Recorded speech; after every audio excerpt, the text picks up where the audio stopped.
This podcast is brought to you by The Senior Techie, a source of information for seniors and others about technology.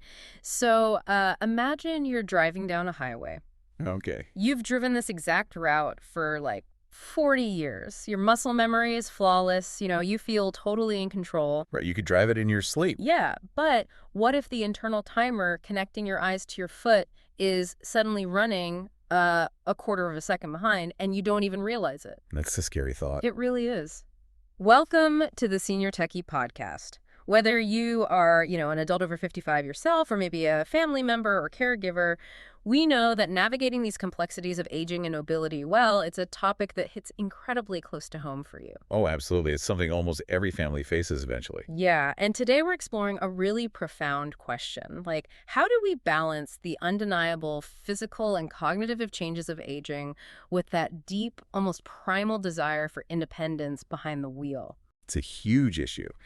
And yet, it's one we often deliberately avoid, like until a sudden crisis just forces our hand. Right, nobody wants to have that talk. Yeah, because we tend to view driving as purely as a mechanical skill. It's just something you learn at 16 and retain forever. Like riding a bike. Spot on. But when you break it down, driving is actually one of the most complex cognitive and physical tasks we do every single day. I really want to unpack that because, the most common assumption I hear from older drivers, and honestly makes intuitive sense, is that decades of experience will naturally compensate for aging. Oh, yeah. You hear that all the time. People think, I've been driving for 50 years, I've seen every possible scenario, my instincts are razor sharp. But reading through the research, I realized that narrative doesn't actually hold up to the science. It really doesn't. Yeah, the Senior Techie says there was this fascinating study done on professional drivers. We are talking about people who drive for a living. The ones with the absolute maximum level of experience. Yeah, and the findings were shocking. Their response times on the road are dependent far more on their age than on their accumulated driving experience. That is the core of it right there. And it's a really tough reality for many folks to accept. I bet. Because the natural aging process slows reaction times across the board, regardless of how many hundreds of thousands of miles you've logged over a lifetime. It's just a biological inevitability. So the brain just takes longer. Yeah, the brain takes a fraction of a second longer to perceive a stimulus, say a child's ball rolling into the street. Right. It has to process that visual data and then send the neurological signal down to the muscles in your leg to hit the brake. The actual nerve conduction velocity itself slows down. Oh, wow. And in the context of driving, a fraction of a second at highway speeds can easily translate to 60 or 70 feet of travel. That is terrifying. Yeah, that's the difference between a safe stop and a devastating collision. Wait, so you're telling me that decades of built-up muscle memory and road instinct they don't override the biological clock? Unfortunately, no, they don't. Man, that is a tough pill to swallow. It's kind of like assuming a master chess player can play just as well in a blitz tournament with a ticking timer, even if their hand is physically moving a little slower due to age. Oh, that's a brilliant way to frame it. Like, the deep strategy is still there, right? The knowledge of the board is totally there, but the physical execution simply operates on a completely different schedule now. Precisely. The master chess player still sees the board perfectly, but that physical delay fundamentally changes the dynamic of a timed game. And driving is basically the ultimate timed game. Yeah, with much higher stakes. Exactly. Absolutely. But beyond just simple reaction time, there's another critical biological factor we have to discuss. What's that?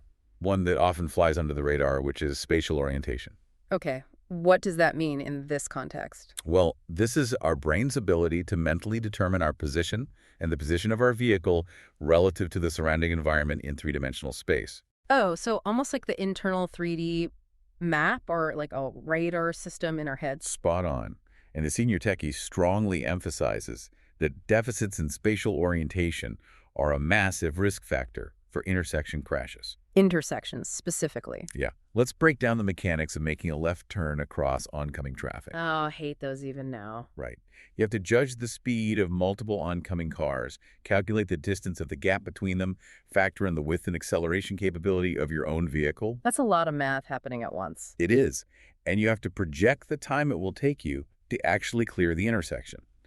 As spatial orientation skills naturally decline with age, judging that intricate, moving geometry becomes incredibly difficult. Because things are moving at different speeds? Yeah, your brain just struggles to process the closing speed of an oncoming object accurately. So if you're out there listening and you're noticing your parents getting anxious at intersections or, maybe you're feeling a bit hesitant yourself when making those left turns, it's not because anyone has forgotten how to drive. No, not at all. It's just biology. And honestly, knowing these biological facts is actually a massive benefit to you. It really is. It takes the blame away. Yeah, it removes that heavy judgmental stigma of becoming a quote-unquote bad driver.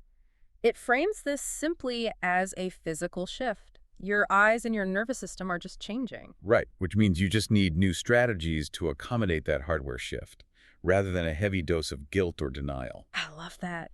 That perspective is incredibly liberating. Because when we decouple a person's worth or intelligence from their physical reaction times, we can approach the problem objectively, We can look for practical solutions rather than attacking their competence. So since we know the physical biology slows down, I really want to know how that translates to actual vehicle control. Let's get into it. Let's move from the eyes and the reflexes to the brain's actual processing power.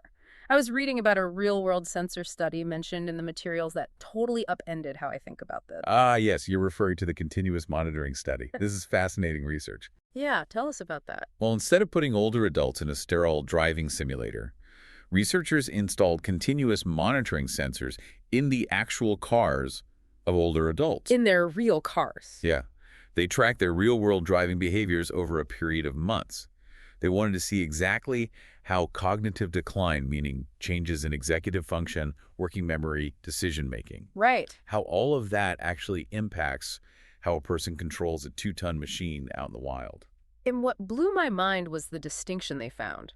The senior techie notes that cognitive decline significantly affects a driver's braking and accelerating. Yes, they call this longitudinal control. Longitudinal control. And the sensors showed that drivers who were experiencing cognitive dysfunction had much more harsh, erratic pedal use. They were stomping the brake or suddenly hitting the gas. Yeah, but here is the surprising fact. Cognitive decline does not significantly impact a person's steering, or what they call lateral control. That is the wild part. Right, if their foot is stomping the brake erratically because of cognitive decline, why aren't they also swerving all over the lane? It seems so counterintuitive until you look at how the brain fundamentally operates. You see, steering a car relies heavily on procedural memory. Okay, meaning what? It's a continuous subconscious feedback loop, much like riding a bike or walking. You see the curve of the road, and your hands adjust the wheel almost automatically. Oh, so you don't even think about it. Right. Your brain doesn't have to actively calculate the angle, it just reacts to the visual line. Mm-hmm. And procedural memory is often highly resilient to early cognitive decline. But braking and accelerating. That is an entirely different cognitive beast. How so? Well, longitudinal control requires active, predictive decision-making and continuous mental math. Ugh, math again. Always math. You have to look at a traffic light and anticipate that it might turn red based on how long it has been green. Right, predicting the future, basically. Yeah, you have to notice that the car 3 lengths ahead is gently slowing down, calculate the closing distance, and decide how much pressure to apply to your brake. That's a lot of active processing. It requires what we call executive function. It requires vigilance, problem solving, and projection. And executive function is highly susceptible to cognitive decline. That makes so much sense. I mean, it's almost like a veteran train conductor who knows exactly how to keep the train perfectly balanced on the tracks, but has completely lost the internal rhythm for the speed throttle. That is a great comparison. They're staying in the lane effortlessly, but the ride is suddenly terrifyingly jerky because they can't anticipate the stops anymore. Precisely. But this brings up a huge question for me. If older drivers are experiencing these jerky stops and, starting to feel that their skills are slipping, why don't they just avoid the risky roads? Well, you are touching on a very common myth here. Mm-hmm. The myth of effective self-regulation. We generally assume that as people age and feel their skills diminish, they will naturally restrict their driving to safer conditions. Right, like only driving during the day. Yeah, sticking to quiet neighborhood streets, avoiding the highways. Mm. But the sensor data from that study revealed a critical and quite dangerous disconnect in how older adults self-regulate. I saw that. The data showed that older adults often do drive fewer miles overall, which makes them feel like they're being safer. Yep, they think less distance equals less risk. But they do not actively reduce their exposure to high-risk environments. They're still driving in complex, congested commercial areas or on fast-paced interstates just as frequently as before, relative to their total driving time. Which means their actual risk exposure remains incredibly high. That is wild. Cognitive decline can often mask our own awareness of our limitations. A driver might say, "Oh, I'm being careful. I only drive to the grocery store and the doctor now." Right. But they don't realize that the 5-mile trip to the grocery store down a congested multi-lane commercial highway at rush hour. With people pulling out everywhere. Exactly. Yes, with constant lane changes. That trip is exponentially more dangerous than a 20-mile drive on a quiet country road. They've reduced their volume, but they've retained all the complexity. Wow. Okay, let's recap where we are because that's a lot. We've established that our natural biology is slowing down, making reaction times lag. Yeah. Our spatial orientation is shifting, making left turns super hazardous, and our cognitive processing for speed control is getting erratic, all while we might not be accurately assessing the danger of our daily routes. It sounds pretty bleak when you list it all out like that. I know it sounds heavy, but I promise there is light at the end of this tunnel. Because this is exactly where modern technology and proactive medicine ride to the rescue. Absolutely. We are living in a time where technology is truly reshaping the landscape of aging and mobility. Thank goodness. The primary game changer here is the advent of advanced driver assistance systems, commonly referred to as ADAS. ADAS. These are the built-in technologies in newer vehicles designed to automate certain safety processes and act as an extension of the driver's senses. And the senior techie points out a truly fantastic statistic. 70% of older drivers who use these technologies say they feel safer on the road. That's a huge majority. Right. We are talking about backup cameras that completely eliminate the need to painfully twist a stiff neck just to pull out of a driveway. Which is a lifesaver. Yeah. And blind spot monitors that light up a little icon on your side mirror, and lane departure warnings that give you a subtle nudge if you start to drift while checking your speedometer. What is crucial for you, the listener, to understand about these systems is that they directly compensate for the specific biological deficits we just spent time exploring. Okay, connect the dots for us. Remember spatial orientation. If your brain struggles to judge the geometry of a car in the lane next to you, a blind spot monitor acts as a secondary infallible geometric check. Oh, that makes total sense. And remember the slowed reaction times. If cognitive decline or nerve delays slows your physical reaction to a braking car ahead, an automatic emergency braking system can initiate the stop for you before your foot even reaches the pedal. Wow. They do not replace the driver, but they provide a vital, high-speed safety net. I really want to emphasize that because I have to push back on the old school mentality some folks have. Sometimes you hear people say that relying on a backup camera or a blind spot monitor is somehow a weakness. Or that it makes you a lazy driver. Right. I think that is totally backwards. It's just like when power steering and automatic transmissions were introduced 50 years ago. Oh, sure. I'm sure people thought those were cheating back then, too. But today, we wouldn't dream of buying a car without them. ADAS is not a crutch. It's just the next natural evolution of the automobile, keeping us safe. That historical parallel is perfectly placed. Embracing ADAS is simply utilizing the best tools available for the job. Yeah. You wouldn't refuse to wear glasses if your vision faded, so why refuse a sensor that extends your field of vision around the car? Preach. And speaking of glasses, the interventions to keep seniors safely on the road aren't just limited to the vehicle's technology. They extend beautifully into medical technology as well. Yeah, the medical tech aspect is incredibly encouraging. I was reading that studies show undergoing cataract surgery definitively improves driving performance. Yes, measurably so. And it gets even more specific. Getting toric lenses, which are designed to specifically correct astigmatism, significantly reduces the number of hazards a driver hits on a closed driving course compared to standard lenses. It literally makes you a measurably safer driver. But how does fixing a slight astigmatism translate to avoiding a cone on a track? Like, how does that work? It comes down to how astigmatism fundamentally distorts light entering the eye. Imagine driving at night. A standard headlight on an oncoming car should look like a discrete, bright circle. But if you have astigmatism, your cornea is shaped a bit irregularly. Right. That shape causes the light to scatter, turning that single headlight into a massive, blinding starburst that bleeds across your entire field of vision. Oh, I've seen that. It's terrible. It destroys your contrast sensitivity and your depth perception. By utilizing a toric lens, which corrects that specific irregular geometry. You eliminate the starburst. You restore crisp contrast. Wow. Vision is our primary data gathering tool when driving. By fixing the optical lens, you are upgrading the entire sensory motor feedback loop we talked about earlier. Clearer data in N means faster processing, which leads to a quicker physical reaction. It's literally like cleaning a dirty camera lens on a self-driving car. Yes. The car suddenly knows exactly where it is again. And to help tie all this new vehicle tech and medical improvement together, the senior techie mentions the availability of driver refresher courses. Oh, those are fantastic. Organizations like AAA and AARP offer programs specifically designed for seniors. Those courses are deeply underutilized. They provide a safe, non-judgmental environment to learn about these age-related changes and practice new strategies. Yeah, and taking a driver refresher course isn't about learning how to parallel park again like a teenager. No, not at all. It's basically like physical therapy for your driving habits.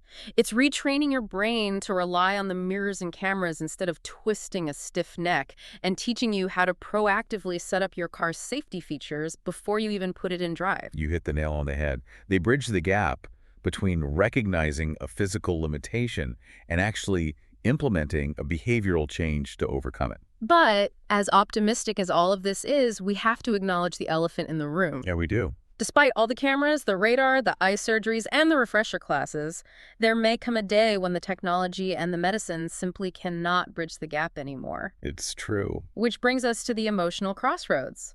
For the caregivers and family members listening, how do families handle the immense emotional weight of that transition when the keys finally need to be hung up? It is arguably one of the most difficult, emotionally charged life transitions an older adult will ever face. I can imagine. And it requires profound empathy and patience from family members.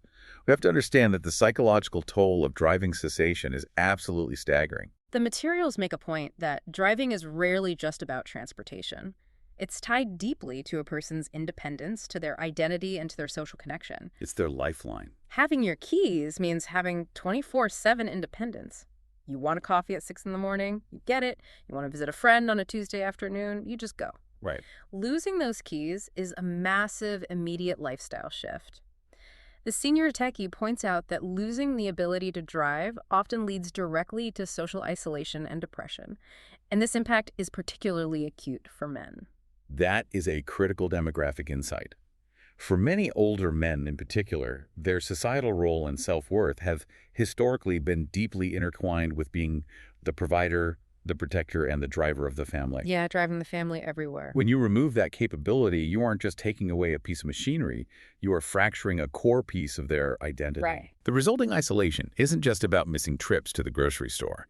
It's about the loss of spontaneous social interactions, missing community events, and losing the fundamental feeling of being an active, autonomous participant in society. Which is exactly why the way families communicate about this transition is so critical. The material provides some incredibly practical advice on how to have what they call the honest conversation. It's so important to get this right. You cannot just walk into the living room one day and drop a bomb. The advice is to use gentle, specific observations. Saying something like, "You seem stressed when that car merged on the highway today," lands so much better than an accusation like, "You're a danger on the road." That phrasing is highly intentional. It focuses on the shared experience and the emotional reaction of the driver, rather than attacking their competence or putting them on trial. It's less confrontational. Exactly. It opens a collaborative dialogue. Asking, "I noticed you seemed anxious at that intersection. How are you feeling about driving in this heavy traffic lately?" Invites them to reflect on their own comfort levels. That's really smart. Because often the driver is already feeling anxious, but they are hiding it to protect their independence. It's like trying to tell a lifelong master chef that they can't use the stove anymore because it's become unsafe. You can't just run in and take the stove away. You have to plan the menu together long before a crisis forces the kitchen to close. That is a perfect analogy. You have to figure out the alternative transportation options, set up the grocery delivery services, download the rideshare apps, and coordinate family schedules well in advance so they know they are not being abandoned. The preparation is everything. If the conversation only happens after a fender bender, defenses are sky high, adrenaline is pumping, and fear is dictating the emotional response. Yeah, that's a recipe for a fight. But if you have the conversation proactively, treating them as an equal partner in planning for their future, you preserve the dignity of the older adult. You make it a collaborative life transition rather than a punitive confiscation of their freedom. That preservation of dignity is so vital. It transforms a moment of profound loss into a moment of adaptation. And honestly, as we look to the future, the way we handle these transitions might radically change because of the very technology we discussed earlier. Oh, you mean the cars themselves? Yeah. Think about this for a moment. What if, in the near future, our cars become our very first line of medical defense? It's a profound possibility that researchers are already exploring. Based on those sensor data studies we examined, where the car's computer tracked the erratic braking and accelerating tied to cognitive decline. Yes. Your car's computer, which processes thousands of data points a second, might notice those micro changes in your longitudinal control patterns long before you or your family ever do. It's an incredible thought. Your vehicle could theoretically alert you to the early, subtle signs of cognitive decline before a doctor ever runs a standard diagnostic test. Your car could gently prompt you on the dashboard to seek a medical evaluation, turning a vehicle from a potential risk into a life-saving early warning diagnostic tool. It completely flips the paradigm. Instead of the car being the ultimate danger that we inevitably have to take away, the car becomes a trusted partner in monitoring our neurological health. I love that idea. It would allow us to address cognitive changes proactively, perhaps catching conditions early enough to treat them, and potentially extending our safe driving years through that early medical intervention. It really changes how you look at the steering wheel, doesn't it? It really does. It's not just about moving from point A to point B anymore. It's about extending our independence safely for as long as humanly possible. This podcast was brought to you by The Senior Techie. It's available on Apple Podcasts, YouTube, and Spotify. If you'd like to receive their free newsletters, you can subscribe by going to subscribe.theseniortechie.com.